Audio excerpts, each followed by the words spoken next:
یہ زادن کو کیا ہو گیا ہے؟ علینا اٹھی اور روم کی طرف چلی گئی۔ علینا نے سوچا جب تک وہ یزادن سے پوچھے گی نہیں کہ کیا بات ہے تب تک تو مسئلے کا کوئی حل نہیں نکلے گا۔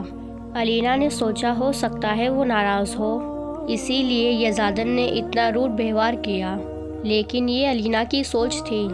علینا کو کیا پتا تھا کہ یزادن ناراض نہیں ہوتا تھا۔ علینا سوچوں میں گم چلتی چلتی روم تک پہنچی۔ جیسے ہی روم کے اندر داخل ہوئی، یزادن جو علینا کے لیے بے چین تھا کہ اس کے ہاتھ سے خون نکل رہا تھا، وہ علینا کو دیکھ کر دوبارہ سے بے حس بن گیا۔ کیوں آئی ہو تم یہاں؟ یزادن ایک ہی جھٹکے میں اس تک پہنچا اور اس کا جو زخمی ہاتھ تھا وہ پکڑ کر اپنی طرف کھینچا۔ علینا کے ہاتھ میں درد کی ایک لہر اٹھی اور وہ کراہ اٹھی۔ اس نے کہا، دان پلیز میرا ہاتھ چھوڑ دے، درد ہو رہا ہے۔ علینا کی آنکھیں جو رونے کی وجہ سے لال ہو چکی تھی، اس میں دوبارہ آنسو بہنا شروع ہو گئے، لیکن یزادن نے اس کے ہاتھ پر اپنی گرفت اور بھی سخت کر لی۔ دان پلیز کیا ہو گیا ہے؟ آپ مجھ سے ناراض ہیں کیا؟ علینا نے معصومیت سے کہا۔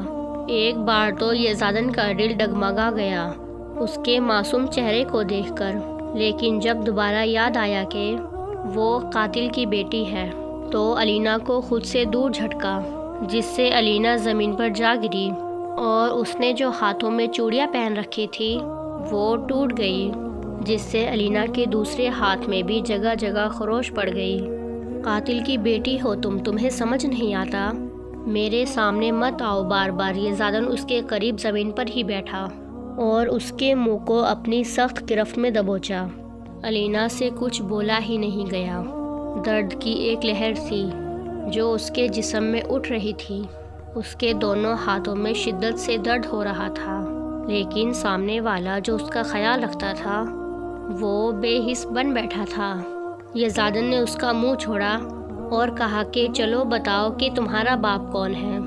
علینا کو کچھ سمجھ نہیں آیا کہ یزادن پوچھ کیا رہا ہے۔ چپ کیوں بیٹھی ہو؟ بتاؤ نا کون ہے تمہارا باپ، یا تمہیں خود بھی نہیں پتا؟ یزادن دہاڑا۔ یزادن کی آواز اتنی تیز تھی کہ علینا 1 فٹ دور اچھلی اور اپنی ڈری ہوئی آنکھوں سے اس کی طرف دیکھنے لگی۔ دان آپ کیا پوچھ رہے ہیں؟ مما نے بتایا تھا کہ بابا تو بچپن میں ہی ایکسیڈنٹ کی وجہ سے مر گئے تھے۔ جھوٹ جھوٹ جھوٹ بتایا تھا تمہاری اماں نے تمہیں؟ یزادن ایک بار پھر دہاڑا۔ دان میں جھوٹ نہیں بول رہی، سچ میں مما نے مجھے ایسے ہی بتایا تھا۔ مت بولو دان، مجھے صرف اور صرف دان پکارو گی تم مجھے، ورنہ میں تمہاری وہ حشر کروں گا تم خود کو بھی پہچاننے سے انکار کرو گی۔ میں بتاتا ہوں کہ سچ کیا ہے۔ سچ یہ ہے کہ تمہاری اماں ہی بدکار تھی، جو شادی شدہ ہوتے ہوئے بھی دوسرے مردوں کے پاس جا کر اپنا دل بہلاتی، جس کی وجہ سے آج تم گناہوں کی پوٹلی اس دنیا میں موجود ہو۔ یزادن کو اپنی لفظوں کی سنگینی کا اندازہ نہ ہوا اور وہ بولتا چلا گیا، لیکن علینا اس کو پتہ تھا کہ یزادن کیا بول رہا ہے۔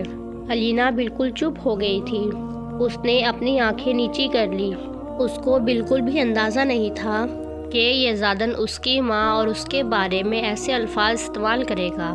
علینا کے دل میں چھن سے کچھ ٹوٹا تھا جس کی آواز باہر تک نہیں آئی، اور یہ علینا کو بے حس بنانے میں پہلی ضرب تھی۔ یزادن نے اپنے لفظوں سے لگائی تھی۔ آج 5واں دن تھا علینا کو اس کمرے میں بند ہوئے۔ یزادن تو جیسے اس کو بھول ہی گیا تھا۔ گھر میں ایک ملازمہ تھی جو اس کو تینوں ٹائم کا کھانا دے کر چلی جاتی۔ علینا چیختی چلاتی رہ گئی اس کے سامنے کہ پلیز مجھے یہاں سے باہر نکالو، دان کو بلاؤ، لیکن یزادن تھا جو آنے کا نام ہی نہیں لے رہا تھا۔ اس کی آوازیں سننے کے باوجود بھی علینا کے دونوں ہاتھوں میں شدت سے درد ہو رہا تھا اور اس سے وہ برداشت بھی نہیں ہو رہا تھا۔ وہ مجبور تھی اور اب تو رو رو کر آنکھیں بھی خشک ہو گئی تھی۔ علینا اس وقت کمرے میں اکیلی بیٹھی رو رہی تھی۔ اس کو بہت بھوک لگ رہی تھی، لیکن دونوں ہاتھوں میں درد کی وجہ سے اسے کھانا بھی نہیں کھایا جا رہا تھا۔ علینا کو ابھی بھی لگ رہا تھا کہ یزدان آئے گا اور اس کو منائے گا اور اس کو اپنے ساتھ لے کر جائے گا اس کمرے سے۔ یزدان جو 5 دن سے اس کمرے کے باہر سے بھی نہیں نکلا تھا، جس میں الینا کو اس نے خود بند کیا تھا، نہ ہی 5 دنوں سے کچھ کھایا تھا، کیونکہ اس کی لٹل فیری بھوکی جو تھی